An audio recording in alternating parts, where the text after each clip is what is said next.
First time கொடுக்கும்போது 500 ரூபாய் மதிப்புள்ள பொருள் கொடுப்போம். உங்களுக்கு தேவையான பொருள் தான் கொடுப்போம். பிராண்டட் பொருள் தான் கொடுப்போம். ஒத்தனா பொருள் தான் கொடுப்போம். வீட்டுக்கு தேவையில்லாத பொருள் கொடுக்க மாட்டோம். இல்லைங்களா? வேற டவுட் இருக்கு?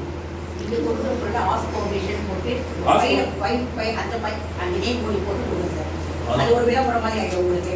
அதுக்கப்புறம் கோல்டு காயினுக்கு பர்ஸ் கொடுப்பீங்க. அந்த பர்ஸில் வந்து சேடு கடை நம்பரோ ஃபோனோ கடை அட்ரஸ் தான் இருக்குது. நீங்கள் உங்கள் ஆஸ் ஃபவுண்டேஷன் போட்டு உங்கள் கடை அட்ரஸ் போட்டு அப்படி கொடுத்தீங்கன்னா 4 கை மாறும். 4 கை மாறும்போது ஆஸ் ஃபவுண்டேஷன் அப்படி பற்றி ஜனங்களுக்கு ஒரு ரீச் ஆகும். 2 நீங்கள் பண்ணுங்க. இந்த விளம்பரத்துக்காக நீங்கள் செலவு பண்ண வேணாம். இப்போ 120 ரூபா 120 ரூபா கிளாப் பண்ணுங்க. அவங்க சொல்றது நல்லா ஐடியா. நாம 12 ரூபாய் பிளான் பண்ணி விளம்பரப்படுத்தணும்.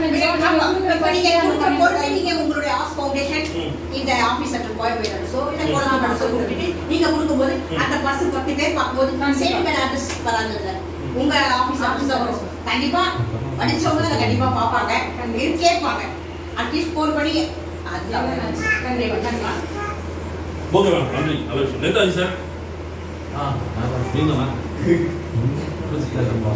சொல்லுங்க, நீங்க வேலை செஞ்சிருக்கீங்களா? ஆமா, 120 பிளான். சரி, வந்து பரவாயில்ல. இது 120 ரூபா பணம் 12 ரூபா அந்த 100 பேர் அவங்க சொல்லலையா? சேர்த்து விடுவோம், சேர்த்து விட்டா போய் சொன்னாங்க. 120 ரூபா 12 ரூபா 1000 ரூபா பிளான்ல நீங்க 100 பேர் சேர்த்துட்டீங்கன்னா உங்க மாசம் சம்பளம் வருதுன்ற மாதிரி ஏதாவது பிளான் சொன்னாங்களா? சொல்லி எதுவும் சொல்லலையா? தெரியாது. அவர் இப்பதான் சார் வந்தாரு. சரி சரி. இப்பதான் வந்து வந்தாங்க.